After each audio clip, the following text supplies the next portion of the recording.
Okay, welcome everyone to the last event of the Latin American Policy Forum of Latin American Matters, our student organization of the Latin American students at the Harris School of Public Policy. I just wanted to say thank you to Juan Ariel Jiménez and Miguel Ángel Santos to join us. It is a pleasure for us and excited about having this conversation about such an important issue that's close to our heart, that is how to have economic growth policies in our countries. Thank you, Fordu, for that presentation. Before starting with the event, we are gonna give some brief logistic recommendations. Both of our panelists are gonna have 10 to 15 minutes presentations each. You can either use a Q&A feature to send your questions in advance, or just use a raise hand feature as well. We are gonna administer those questions towards the end of the presentation. We're gonna have at least 30 minutes for questions to both of our panelists. We are gonna ask you to unmute yourselves if you are willing to, or ask them in your behalf. Before starting with the presentation, we are gonna give just a very brief presentation. First, Professor Miguel Santos. He holds 2 master's degrees in international finance and trade and economics from Universidad Pompeu Fabra, and a master in public administration from Harvard University, as well as a PhD at economics from Universidad de Barcelona. He is an adjunct lecturer at the Public Policy School, Harvard Kennedy School of Government, and also the director of the Applied Research from the Growth Lab, and a guest lecturer here at Harris for the Economic Growth, very cool class. And also we have Juan Ariel Jiménez, who is former Minister of Economics, Planning and Development, also served as Minister of Development Policies at the Ministry of Presidency at the Dominican Republic, and he holds an MPAID from Harvard Kennedy School of Government. We are very thankful for having you both here, and without any further notice, the forum is yours. Okay, well, thank you very much, Fortunato and Ana Camila, for the invite. It is a pleasure for me to share these thoughts with you guys and with Juan Ariel Jiménez, who happens to be an alumni, not only of the Kennedy School, but also of the Growth Lab. So I have prepared a few thoughts. I take advantage of these opportunities to rethink where is the region going. So I'm gonna change a few slides, share a few slides with you. Just figuring out how the COVID-19 work out for the world. What I'm doing in the following slides is a comparison between the IMF forecast for each country before COVID and the result of the IMF for that same country after COVID. So I'm comparing, in a way, all the IMF mistakes in forecasting are washed away, because it's a sort of a difference in difference of IMF forecast pre and post COVID. And we can see that for the year 2020, last year, 91 countries in the world have a forecast of growth that is between 5 and 10 percentage points lower than they had. And a significant number, 34, have over 10 percentage point lower than they have. This is like a massive shock. That when we look at the shock from an income per capita standpoint, I think it's very interesting that the shock was sort of democratic, in the sense that it doesn't matter, we don't see here any evident relationship between the level of income per capita of countries and the differences between the growth projections pre and post COVID.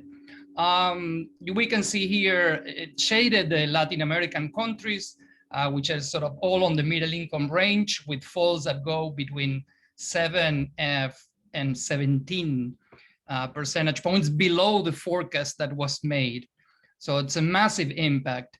If we look at that same thing 3 years down the road, let's say we are comparing now the IMF forecast in 2022 with the forecast or the result these countries have for 2019, what we see is that still most of the world is going to be below the pre-crisis level 3 years down the road. And if we put a line here in 0, we can see that only a handful of countries in the world, which in this case are Equatorial Guinea, Belarus, Liberia, and Burundi, are expected to have levels of economic activity equal or higher than before the crisis.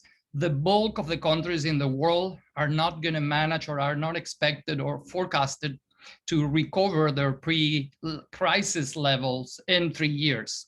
Latin America in particular had one of the toughest lockdowns. We can see here the change on mobility as per Google Workplace on the y-axis. So it was one of the largest, and the increase in mobility in residential areas. So we find here most of Latin American countries at the toughest part of the lockdowns. Brazil, Venezuela, and Costa Rica were the less stringent lockdowns in Latin America, and we're going to get back to where they are today. And they pay dearly for that. Like, the region really paid dearly in terms of economic growth for that large decrease in mobility. In this chart, you have the decrease in mobility in the x-axis and the difference and the GDP that I showed before in the y-axis. And you can see that for countries like Peru, Ecuador, Panama, Argentina, all of Latin America, it's below the trend line, so tended to experience, regardless of the level of income, much larger collapses in economic activity. When you look at the fiscal impacts, there's a combination, like public revenues are falling, even as a share of GDP, because some of the companies have gone below the thresholds to declare, and the whole collection process have sort of become slower. So most countries have forecasts for revenues now that are much lower and forecasts for expenses that are much higher. And that results, like in the whole world, running large fiscal deficits, with, again, a very minor exception. And I found it interesting that when we check the difference in the fiscal deficit projection, there seems to be a clear pattern that countries with higher income could afford larger deficits, meaning they could afford lower revenues and increase expense responses to the crisis. And as a consequence, even though from an economic standpoint, the level of economic activity did not change, their fiscal response, if you have more income, tended to be more counter-cyclical, that, let's say, developing countries that tended to cluster around the left axis. Therefore, they experienced the largest differences in the deficit for the lower income. Where are we at the moment in the region? And when I mean at the moment, I mean yesterday. We can see that if we check South America, there's a lot of heterogeneity. I'm putting here Europe and the United States as a reference. So we have Europe and the United States here in terms of cases, new cases per million people. Some countries like Uruguay are very, very high, still kind of close to their peaks. Argentina definitely peaking. Brazil, Colombia, and Chile somewhat steady, and Peru and Ecuador have started to report a significant decrease in new cases. If we look at Central America, most countries in Central America, Panama, Dominican Republic, and Mexico, if these figures happen to be accurate, are at levels that are very similar to those of new cases per million of Europe and the United States. Costa Rica, that we saw one of the softest lockdowns in the region, is still reaching their peaks as we speak. And when we check on vaccination, we have a similar heterogeneity.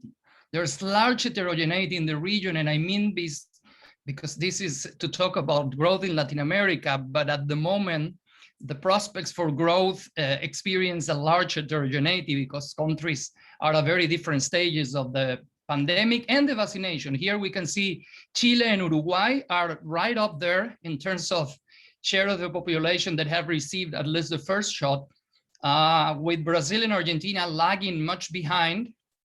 And then Colombia, Ecuador, and Peru, Andean countries going extremely slow in terms of vaccination.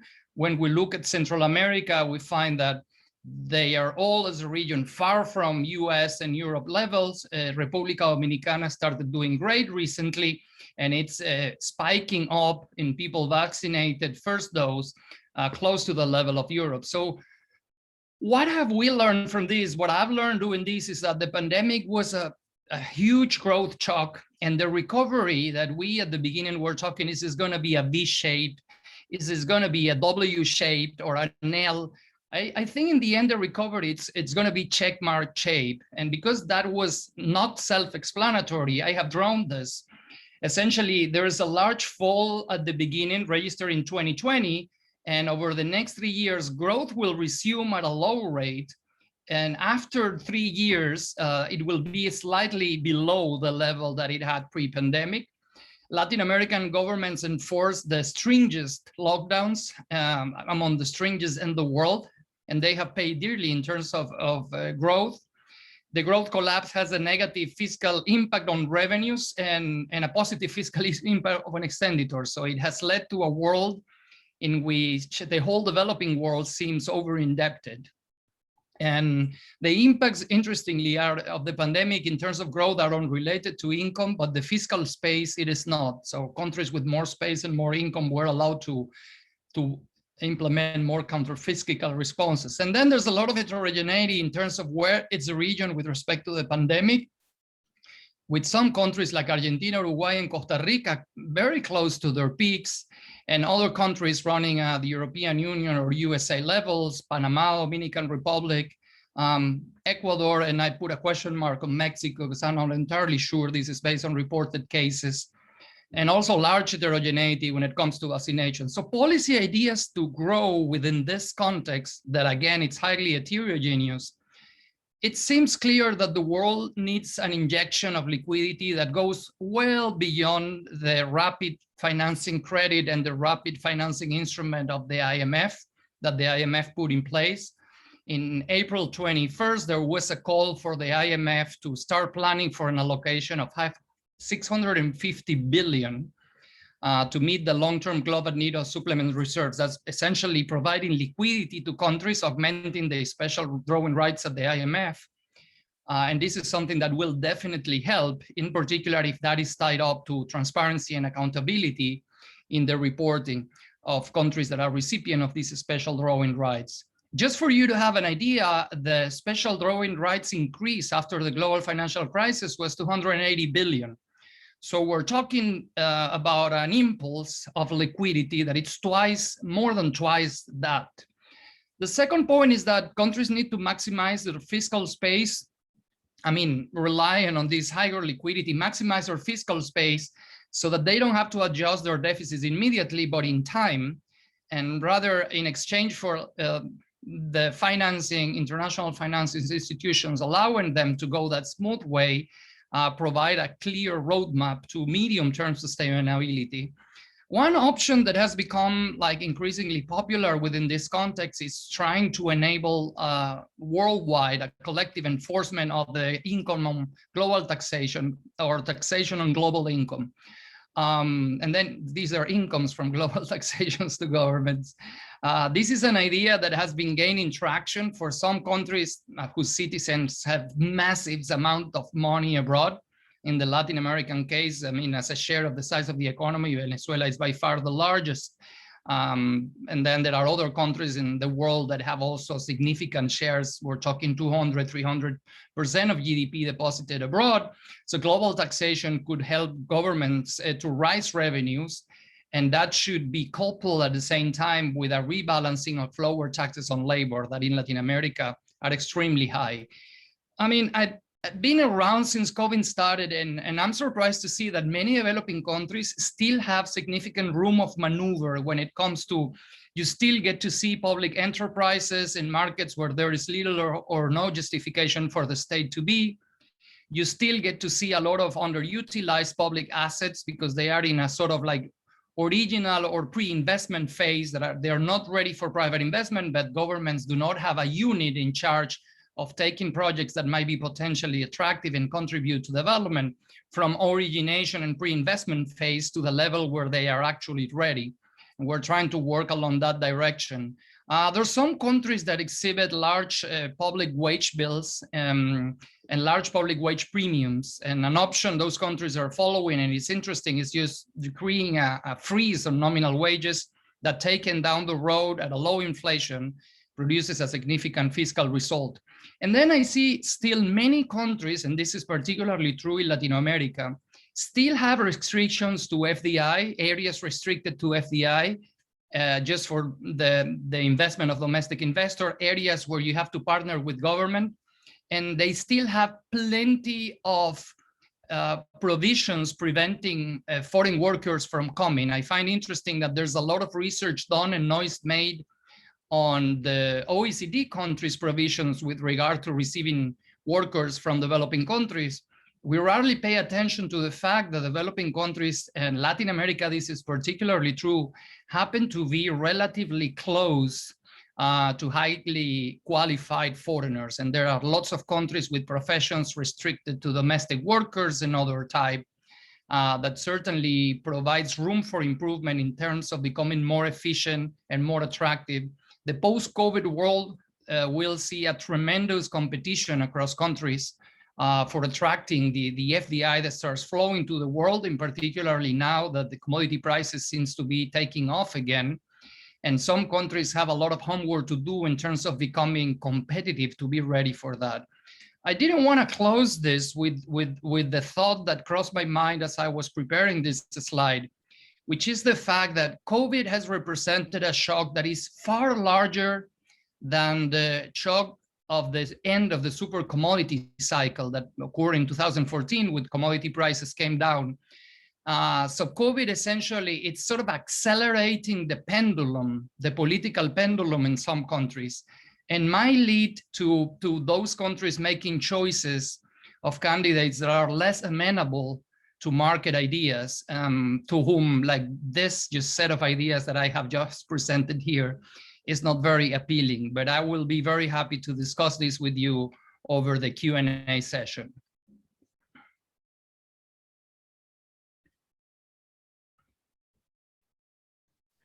Thank you, Professor Santos. Please remember to send your questions on the Q&A feature or the chat, and we would like to hear now Juan Jiménez's presentation. Oh, wait a second. I think you're muted, Mr. Jiménez. Yes. All right. Thank you very much for your invitation and congratulations for this meeting. I'm really happy to be here with you and share some thoughts. All right, so what are the challenges for economic growth in Latin America? Like looking ahead, what should we focus on? First of all, I would like to emphasize that economic growth is important, but is not enough.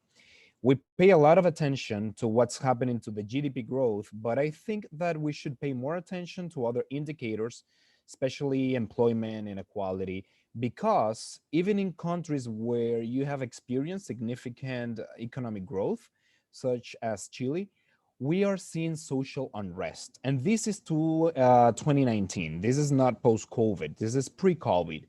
And when we look at the surveys, people were complaining a lot about wages, about public utilities, about pensions, and about inequality. So it's very important to look at other indicators that might be correlated with the well-being of the population. Same in Colombia. Colombia has been in the news in these days because of the tax reform, but this is 2019. This is Colombia in the streets complaining about the needed reforms in labor law, pension, tax system. So you can see that even countries that we used to see as the role model in terms of economic reforms and institutional strengthening, in these countries, the population has been complaining. I'm going to talk about that more later. And that reminds me of the 2008 crisis, that people were looking at the consumer price index that was not increasing significantly, but they disregarded one particular price, which was the housing prices. So oftentimes we have to have a broad range of indicators that we pay attention to. And I think that same logic applies here, not only GDP growth, but also other indicators. Promoting growth still is a remaining challenge in Latin America. We are far from the golden years that we experienced in the 60s and the 70s. You can see that in those decades, we had a significant GDP growth, much lower in the 80s with the debt crisis. But after the debt crisis, the GDP growth has been stagnant. We are barely growing at a 3%. This is annual GDP. This is not even per capita GDP. So Latin America has experienced significant growth in the past, not anymore. Sometimes even below world average. And when I like to see this table in which we can see two things. First of all, that per capita GDP growth has been lower than in many other places, rest of the world, emerging Asia, even advanced economies. And when we decompose what has explained the growth, we see that TFP, total factor productivity, is the main cause of the lack of growth in Latin America. We see capital accumulation relatively high, or at least acceptable. Skills, even though skills here are measured in terms of schooling years, um, schooling years have been increasing, labor, of course, but we have a problem with productivity in Latin America.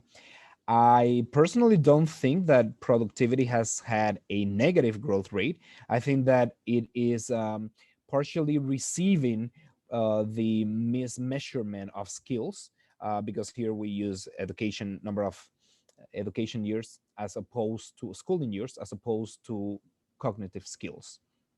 But anyway, and this is true for most of the countries. When we see each country in particular, 12 out of 19 countries have had a negative TFP growth. Again, I think that it is negative because of the measurement problems with education. All right, so looking ahead, what are the main challenges? I'm going to use a proximate causes approach. Of course, the per capita GDP growth can be explained or promoted through fiscal capital accumulation, human capital accumulation, employment to population increase, or productivity growth. So I'm briefly going to look at most of the elements in here and see what are the main challenges. I'm using the proximate causes approach because we would have an endless discussion if we go into the ultimate causes. So physical capital challenges, as you can see in here, Latin America investment rates are very low, actually one of the lowest in the world. And not only is low currently, but has been declining over the years. And I think that if we look at other development examples such as East Asia, they are very capital intensive, whereas in Latin America, still gross capital formation to GDP is low and decreasing. But also the governments are going to have a challenge promoting public infrastructure because of the high public debt post-COVID. Latin America has one of the highest public debt to GDP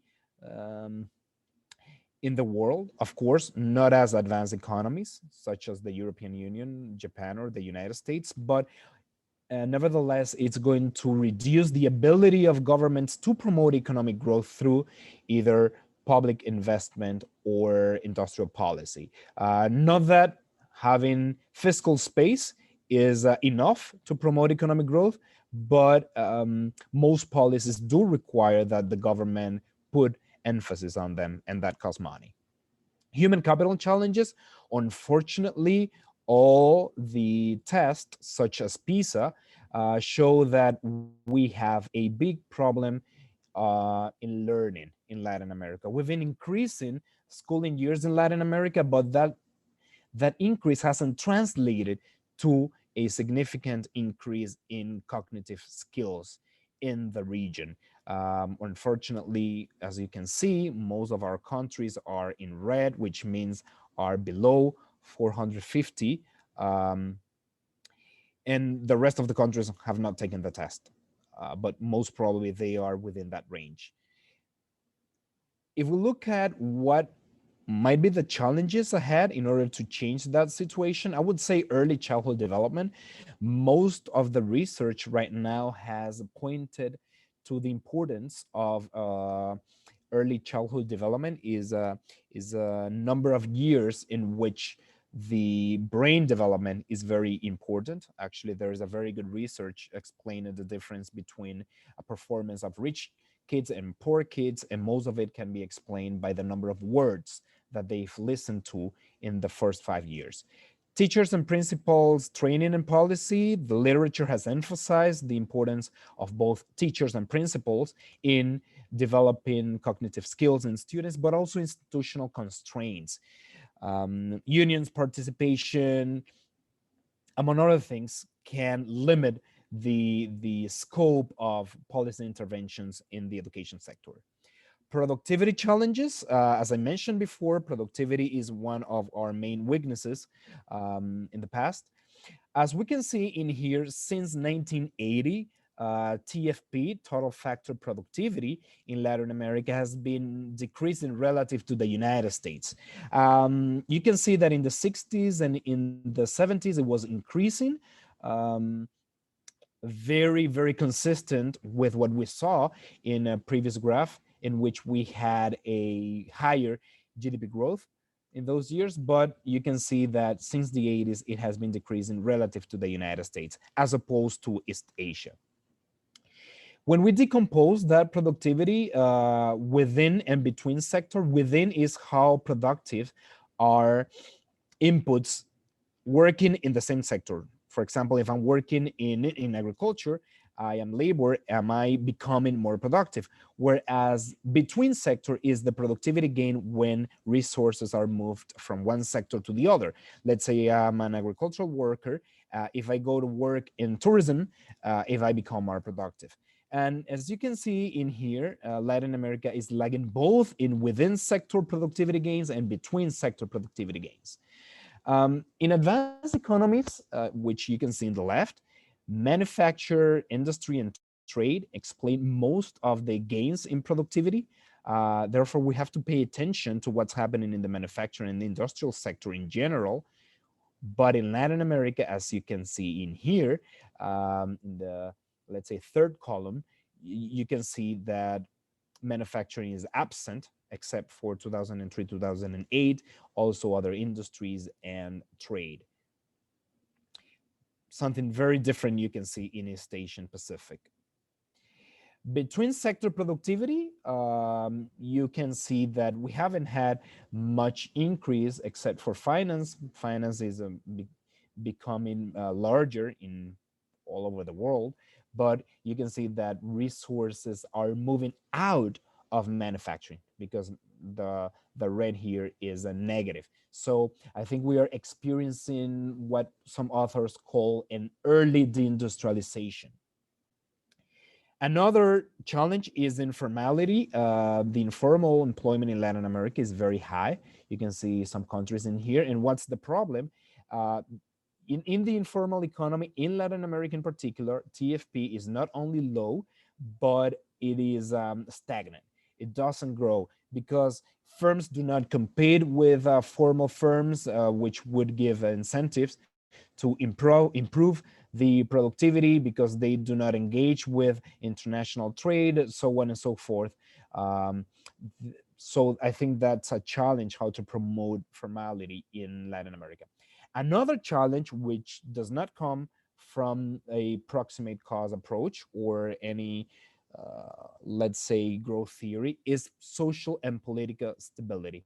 As you can see, in many countries in Latin America, from Costa Rica to Chile, we have seen a lot of social and political unrest in recent years. All of this is pre-COVID.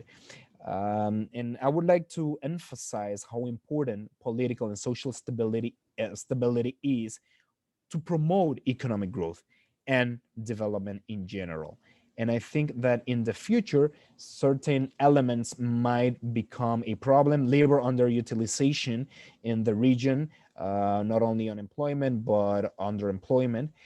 Income and relational inequality. And I would like to emphasize relational inequality because society needs interaction between groups and individuals. Otherwise, that increases tribalism in the discussion. And we see relational inequality in Latin America and also institutional fragility. as you can see, there are some statistics that show that Latin America, both for female and for male, labor underutilization is very high. Of course, not as North Africa, for example, or Sub-Saharan Africa, but it's a problem. Thank you very much, and I'm looking forward to the Q&A session.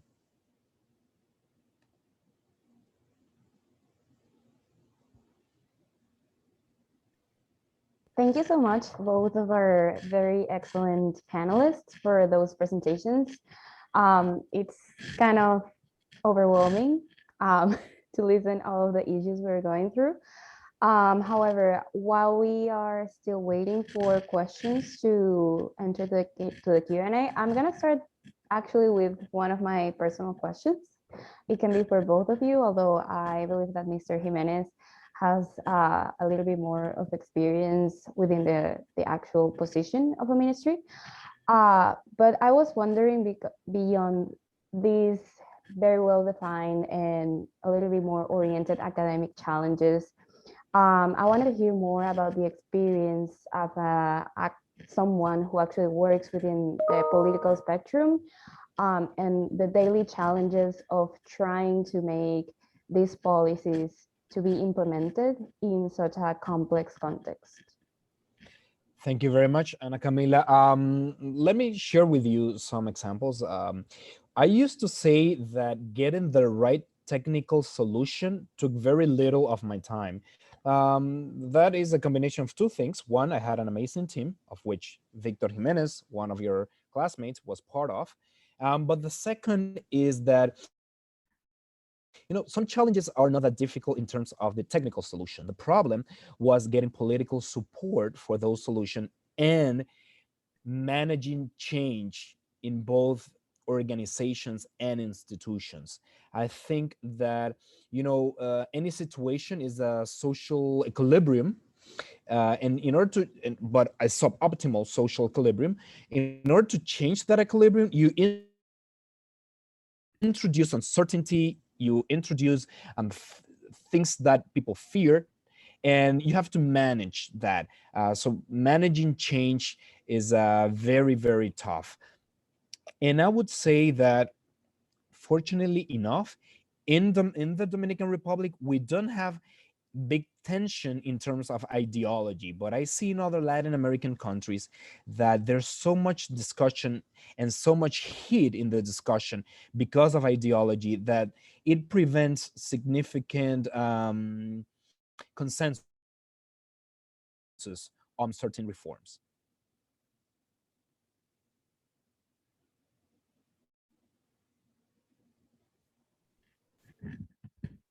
Thank you for that.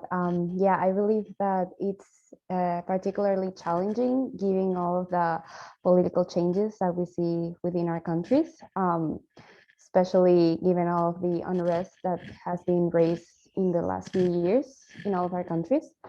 We're still waiting for more questions from our audience. However, I wanted to ask, here there is a question while we read it. I also had a question for Professor Santos, actually, about how it works, not just like within a regional level, but also within a single country, with all of the factors you already both mentioned about the challenges for economic growth.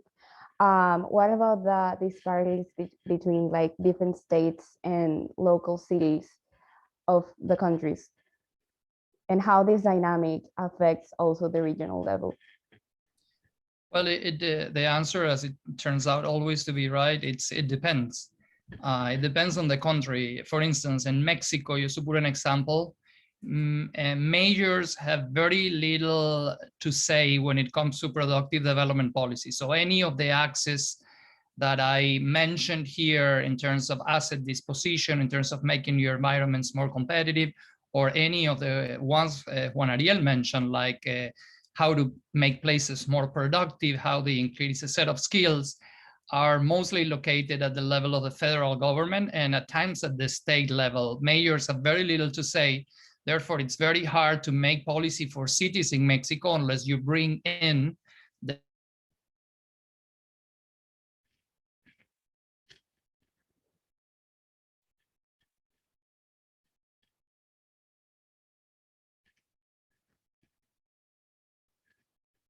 activities in the world. And it turns out that most of that tax is derived from what it's called gross income tax or ingresos brutos, which is a municipal tax. So it's one of those cases that obviously Buenos Aires is circumscribed within the context of Argentina, which is a country with very high political and macroeconomic risk. But within that context, there's plenty of room of maneuver at the level of the city to make the city more competitive. And I will tend to think that that will be very idiosyncratic of how places are organized and how the responsibilities for public affairs are distributed between the federal level, the state level, and the municipality level. And then once there, you might realize that the constraints are at the federal level. And then it will require a lot of, these days, people talk a lot about public-private cooperation and public-private partnerships. And to perform policy at the level of your question, what you need is a lot of a public-public cooperation. So you need a public-public dialogue where the federal authorities work together with the subnational authorities, be it at the state level or municipal level, to try to make cities or states more competitive within that context. But again, that's highly idiosyncratical with the place, and it will depend on how the country is politically organized. Thank you. There's actually another question also for you, Dr. Santos, by Michael Wagner, about one of the bullet points of your presentation that reads, public enterprise in market where there is little to no justification. He would love to hear some more examples or additional thoughts you may have in this point, because he's interested about this within the context of swinging political pendulum that you mentioned. I mean, they're not necessarily related. What we see is there is a lot of public assets that are not, and people say like, yeah, we should bring private investment, but between the moment or the state of those assets at the moment and the level where those assets are ready or what we call investable, there's significant work to be made. And Latin American governments are not used to having that function, which I would call developing the assets.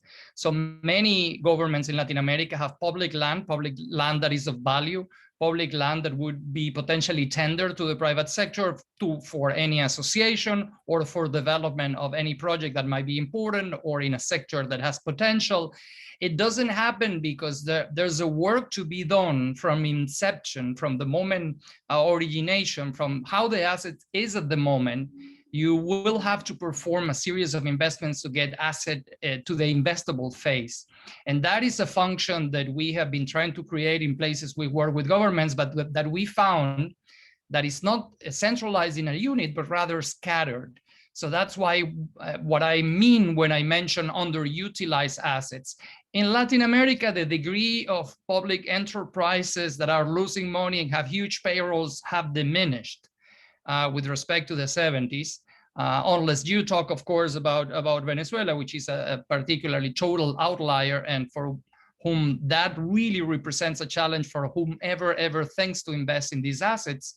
They have a wage bill that is bloated, but the degree to which there are public assets that lose money in Latin America nowadays with respect to the 70s and 80s is a lot smaller.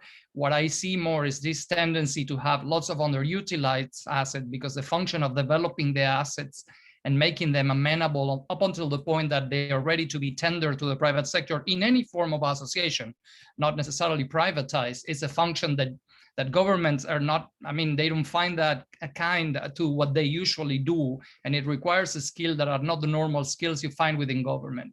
That's what I meant. I don't think that necessarily have a relationship with the political pendulum. I think the political pendulum is more a consequence of when things goes well, whoever is in power do well. And that happened a lot over the commodity price boom of the 2000 and 2014, 2005, 2014.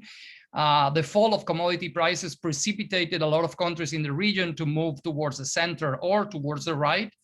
And they would have enjoyed power a little bit longer if it hadn't been for COVID, which seems to have precipitated again a wave of discontent that Juan Ariel illustrated very well with those pictures of those countries that are experiencing significant protests, or where the left that had been recently unseated just came back to power or is about to come back to power. And then they might just be less amenable to the type of predicament that we've been talking here, namely private investment, skills, productivity, becoming more productive, etc. And ironically, their speech will be plagued with references to inequality, but the policies they pursue might eventually end up triggering more inequality. Thank you, Professor Santos. Since he got a shout out during the presentation, we are gonna ask Victor Jiménez to do his question personally to Mr. Jiménez. Victor, let me know if you can talk. Yeah, first of all, thanks to the panelists for the awesome presentations. And Juan Ariel, thanks for the shout out, and to everybody listening to this was not planned. So my main question is that regarding what we have seen in Latin America, all these uprisings and political contests, my main question is, what do both of the panelists think it should be the logical order in which prioritize the different aspects that are constraining Latin American growth? We're seeing that there are common unrest and people are claiming common things, but do you think there is a common logical order for all the countries? I have to let Juan Ariel go ahead of that one. So I think that each country is different. Challenges in the Dominican Republic are very different to challenges in Brazil. Context is different. So I would suggest having an approach such as the growth diagnosis or something like that in order to prioritize what the country needs the most, because no government can do everything at the same time. Although there is one thing that I would point out that most countries need to think about, and it is social stability.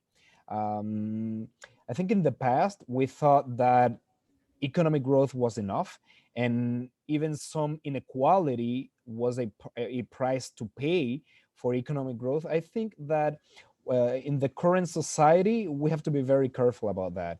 And I like to say that there's one thing that is more important than macroeconomic stability, and it is social stability, because social stability can bring down everything at once. So I think that legitimizing the democracy, legitimizing markets would be a common feature in most countries. The rest, I would suggest to have a case-by-case analysis. Likewise, I have nothing to add to that. Thank you so much, Victor, for that question. There is another question in the chat by Alejandra. She wanted to go back to something that Mr. Santos said about the possibility of countries moving to a less open market governments. She sees that this is a trend that has happened for the past years, and nevertheless, she was wondering, what are the factors that might exacerbate this trend with COVID crisis? I mean, I think that the COVID crisis has a strong impact on inequality. There are countries in Latin America where most of the workers are informal. In Peru, for instance, units of business that are informal are above 80% across the country, and it's not a matter of a particular place, including Lima. So you will tend to think that a crisis like this will tend to hit people that do not have like a regular payroll or belong to the formal market. On top of that, internet access became huge over COVID. If you had internet access and it worked well, you could plug yourself into whatever form of distant or remote work you can with your skills. But we also know that in Latin America, access to internet is extremely unequally distributed as well, with the metropolis enjoying very high level of access and bandwidth, and out of the main cities is not being the case. And I think things like these are what stimulate this sort of a political divide between the cities that usually make political choices in one direction and the people outside those cities that usually drive political choices in a different direction. The region is in a sort of a mixed place. I will tend to think like the case of Peru now, and by the statements, without exerting any judgment, by the statement of the candidate that is leading the polls, he essentially hasn't made any effort to disguise his message of for social justice to occur in Peru. What is needed is massive redistribution of assets. There's a corrupt elite that has reaped all the benefits, which is likely true as it was in Venezuela. But sometimes the remedy, it's a lot worse than the disease. I'm trying to mix this up with another question.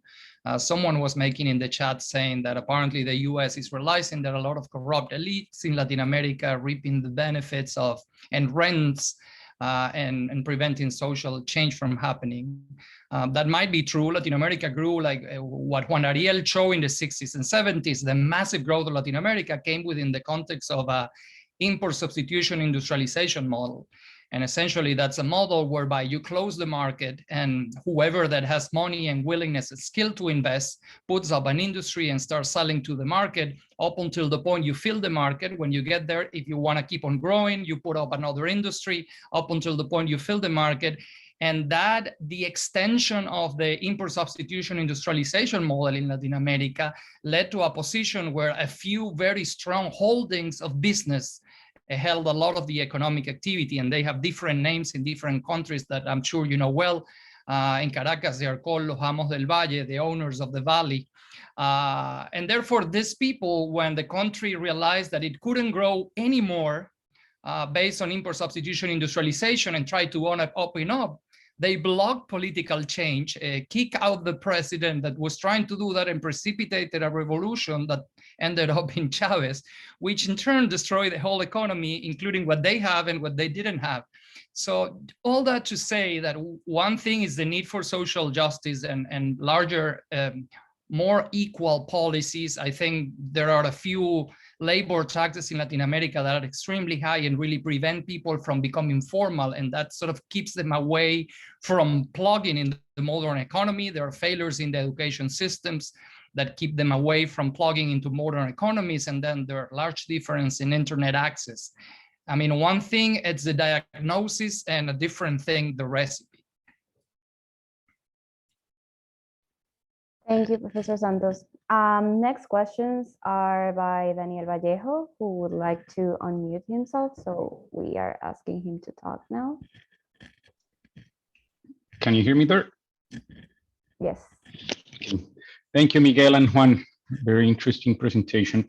So I have two questions. The first one is, like looking at the previous crisis on the economic market, on the international economic market, as the commodity crisis or the COVID, like each time it seems that Latin America is left behind and behind and behind. And like we are trying to develop our countries in a way to catch up with the developed countries, but each of these crises leave us farther behind. Our COVID recuperation is going to be much slower. The commodity crisis forced us to change our exports. So what do you think that the Latin America's countries can do to stop these cycles and like tackle our growth, or if we should change our scope of what economic growth should be for us? And the other question is related to COVID.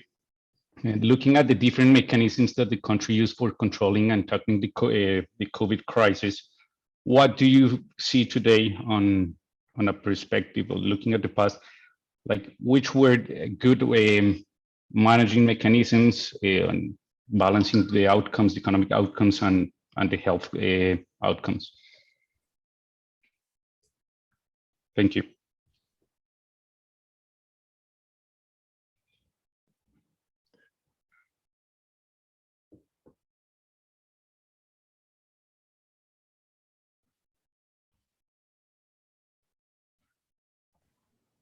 Anna, as the moderator, who do you want to start with? I was actually expecting for you to give your comments on one of or both of the questions Daniel just made. But we could start with you, Mr. Juan Ariel, if you would like to, and then we can go to comments from Professor Santos. Sure. Well, first of all, I think that opportunities come with risk. We wouldn't have such a problem with COVID if we weren't that open. I mean, if we can imagine a completely closed nation with no interaction with the foreign world, we wouldn't have important COVID. So that comes with our opportunity. And I can say that coming from a country with a significant tourism activity, of course, we had a bigger problem because of tourism. And of course, if you have an export strategy, although with commodity price commodities, you are, let's say, vulnerable to what happens in the rest of the world. So I think that managing risk should be part of our strategy. Avoiding risk is not that easy. Managing risk, and I think that we have to work on resilience. First, I would say that we need to diversify our economy. We need to diversify our export industries, and that would be a good way to manage crises such as commodity prices crisis. The rest, I think that we need to pay a lot of attention to our health system, because we are seeing a very dynamic viral activity in these years. This is the first time that we have it in Latin America, but we've had MERS, SARS, Ebola in the last 10 years. So that's why I think we have to start talking about our health system and increasing our resilience to this kind of pandemics. Whereas these, well, probably I would answer that if Miguel wants to comment about that first question. Yeah, I essentially agree. I will just tell Daniel that, I mean, if you look and work in Sub-Saharan Africa, you will realize that Latin America is not the only one region that it's sort of bouncing back and drifting apart when these crises that have become like more common happened. Just a minor observation.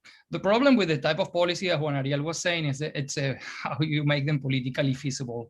For instance, we all know that our countries depend on a lot of primary commodities. Actually, República Dominicana is one of the least, because they actually have some industries that are sort of more resilient. The rest of Latin America, even if you pick Chile, which is a country that we tend to think of highly, and I think they've done lots of great things, 70% or 66% of Chile's exports are copper. So most of Latin America still depend on primary commodities.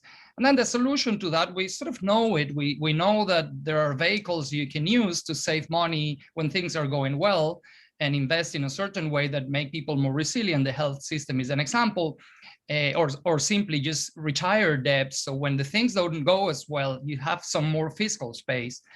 Those vehicles, other than Chile, by the way, that has a stabilization fund that is very solid, are rare in the region. And I think we face a political issue, which is when things are going well, we just get too much political pressure to improve and to spend and to give people access to goods. And then we tend to run deficits when things go well. And then when things go not as well, we run out of fiscal space. So we know that's a problem. The problem is that no one wants to create a stabilization fund when you're doing well, because then you will have to put money in the fund. And when you're not doing well, no one wants to create the fund because there's no money to put in the fund to begin with. And I think that it's also a sort of like a dilemma, a prisoner's dilemma that also permeates the development of productive development policies, putting efforts of government in identifying industries that have potential, reaching out to them, performing growth diagnostics to see what are you missing that it's essential for those, and how do you provide that. I mean, those things are key, but those are efforts that yield uncertain results. That's the type of risk that you cannot insure against, but rather running more trials. And maybe the results will yield after your political tenure period. So it has been really hard to get countries running. I mean, Colombia has run for years a great productive development policy for Bogota, which has ended in Bogota grabbing a lot of the technology business in the region and high-tech services and IT. That's a success case. For other places, it has just been harder. I think it's more a matter of how to garner the political will to do it, than of not knowing what do we need to do. And just to remind if in case you needed about Daniel's second question, it was about Yes. how to prevent Latin America's vulnerability to international market crises, such as COVID or commodities crisis. We can go in the same order. All right, so I would like to answer the second question. In terms of COVID, have we seen effective policies tackling COVID? Yes, and there is a fantastic literature out there in terms of the economic implication of different COVID measures and the epidemiological implications of them. I would say, first of all, we learned that from Asian countries, 3T, test, track, and treat is very important. Rapid and massive distribution of tests, such as antigen test, has proven very effective. Avoiding major events such as concerts and sports activities, these super contagions that happen in certain events, that's also very important. And I actually this morning read a very interesting paper on it's more effective to rapidly identify and isolate cases than having, let's say, a general lockdown. It's equally effective in terms of number of cases and is less aggressive in the economy. And I would like to end saying two things. First of all, doing economic policies are going to require more and more understanding of different disciplines, such as medicine and public health. There's a lot of interaction because problems are becoming more and more complex, and also the importance of having governments that can learn fast. I was minister when we were handling the COVID crisis. We had to learn every day. There was a paper, or one day we had to read that paper that same day, discuss it, and discuss if we needed a policy change. I think that's very important, having agility in government learning process and decisions. No, I have nothing to add. I want to turn to a question of Alejandro Echeverria that I just saw in the chat that I think it's interesting, because he's saying that at the moment Latin American countries need revenues to deal with the crisis. However, the only way to raise revenues is taxes. And yes and no. Well, first, as I said, there's an option for an international increased liquidity line for countries, but then there are taxes and there are taxes. Like in Latin America, it's very easy to differentiate the taxes to capital and to real estate from the taxes to labor. And when you take the tax structure of countries, you will tend to see a lot of very low collections of corporate income tax, almost non-existent collections of real estate tax. Real estate taxes are rarely taxed on an annual basis. They tend to be collected at the end when people sell properties, and the adjustment formulas that are used are usually lagging behind. So these are taxes that will provide more revenues that are levied on capital. So we tend to have structures that either have low statutory rates for capital, or even if we have the same statutory rates of OECD, we just don't have the structures to collect. And I think switching from a structure of taxes that relies heavily on indirect taxes to consumption, like VAT, and other taxes like labor taxes and payroll that prevent employers from at times making workers formal and promoting formality, and tilting the structures toward taxes on capital, again, it's going to require some political capital. But it's part of what we need to do if we want to raise taxes in a more equitable way. So not all rising taxes ends up in the same way, as we can witness for what is going on in Colombia these days.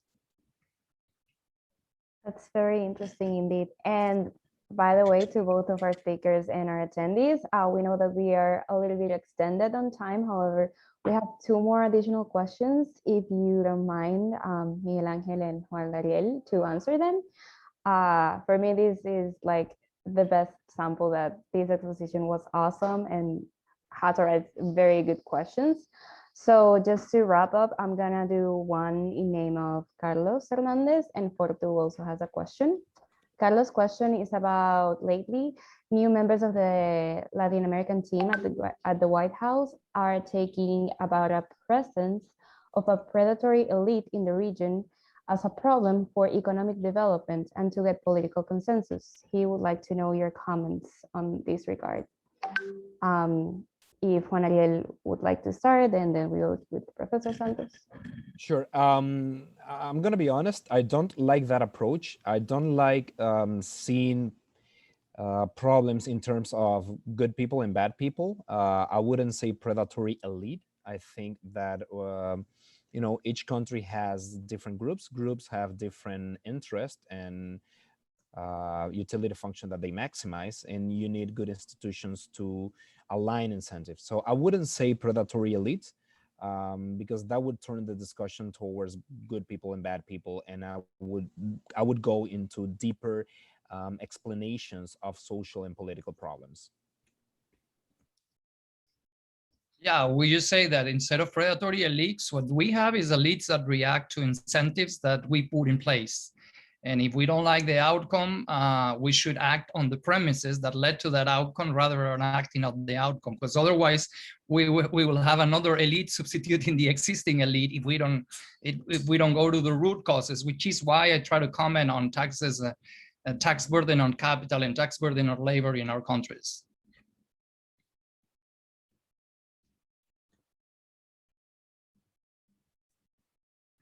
Thank you both. Porto, if you want to go ahead with your question. Yeah, very quickly, because I know we are on time, but I'm curious about something, especially for Juan Ariel. You mentioned education and the effect of the pandemic on education. And I'm wondering also related to economic growth, whether the digital gap or different indicators such as access to internet or basically, yeah, the data infrastructure in our countries are becoming more and more a constraint for the type of growth we want and the path of developing more complex economies. So I wanted to ask you about that situation in the Dominican Republic. What do you think are the policies the country should take in terms of building, innovation with respect to the digital economy and all the other indicators associated with it? Sure, a couple things. I think each developing country has many problems. I used to have this discussion in the cabinet. Oh, we have a digital gap, and I said, we also have a learning gap. We also have health indicators gap. We also have a housing gap, a security gap. So we have many problems, and it is impossible to tackle all of them at the same time. So a couple things. One, I don't see the digital gap as the main problem in education for a couple reasons. First, most of our kids, they don't even know how to comprehend what they read or do basic math reasoning. So when, I had some people complaining, yeah, but poor kids don't know how to use Excel. And I said, there are bigger problems. They don't know how to multiply or divide in Excel or somewhere else. Oh, these kids do not have access to all the information that is on the web. And I said, these kids, many of them do not comprehend what they read, whether it is in the internet or somewhere else. So in the education sector, we still have basic skills gap that prevent people from engaging in the labor market and even in social interactions. Nevertheless, I think that the digital economy represents an interesting niche to reduce, for example, youth unemployment. When I see the deficit of developers and programmers in the United States, I think that it is a good niche for developing countries. Precisely the same way that call centers were an interesting area, and some countries like Costa Rica and the Dominican Republic took advantage of it because of speaking English. I think that also serving this market in terms of developers and all that, I think it's an interesting niche and we should work on it. But anyway, I know that we have a digital gap, but we also have many other gaps that we have to take into consideration when making decisions on limited resources, not only budget, but also political capital. Thank you. Well, I guess that for this question, we can finalize the event. We couldn't, from the Latin American Matters Board and team, imagine a better closure to this year's annual forum edition. This was an amazing presentation, and a great indicator, as economists say, of this is that most of our attendees remain until the last minute, that is right now. So we would like to thank you all again for participating here, and to Miguel Ángel and Juan Ariel for accompanying us. Thanks for the invite. It was a pleasure. It was a great pleasure. Thank you very much. Thank you. We will share the recording of the event very soon, so be attentive to our social media. And without any further notice, happy afternoon to all of you. Bye-bye. Bye, thanks.